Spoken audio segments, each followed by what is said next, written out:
Tired of high fees and slow transfers when you're trying to send money to a bank account overseas? Maybe you're looking for a simpler, faster way to get funds to family and friends. We've all been there, and that's exactly why Paysend was created. In this video, I'm going to walk you through the simple, step-by-step process of how to send money to a bank account using Paysend. We'll cover everything from getting set up to the exact details you'll need to make sure your money arrives safely and securely.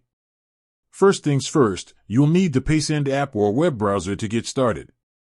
Once you're logged in, hit the New Transfer button. From there, you'll choose the country you're sending money to. Paysend operates in over 170 countries, so chances are your destination is covered. Next, you'll see a few options for how to send the money. For this tutorial, we're focusing on to a bank account, so go ahead and select that. You'll then enter the amount you want to send.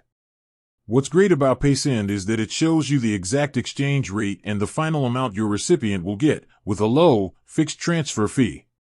No surprises, no hidden costs. After you've confirmed the amount, it's time to add your recipient's details. You'll need their full name, their bank name, and their bank account number. Sometimes, depending on the country, you might also need a SWIFT or BIC code, so have that ready just in case. Don't worry, the app will prompt you for what's needed. Paysend's system is secure, so you can be confident that this sensitive information is protected. Once you've entered the details, you'll review the summary of your transfer. This is your chance to double-check everything: the amount, the recipient's name, and the bank details. Once you've confirmed it all, you'll enter your payment information to finalize the transfer. And that's it. Your money is on its way. Many bank transfers with Paysend are instant, but some may take up to a few business days depending on the receiving bank. Either way, you'll be able to track the transfer right from the app. With that said, thanks for watching, and until next time.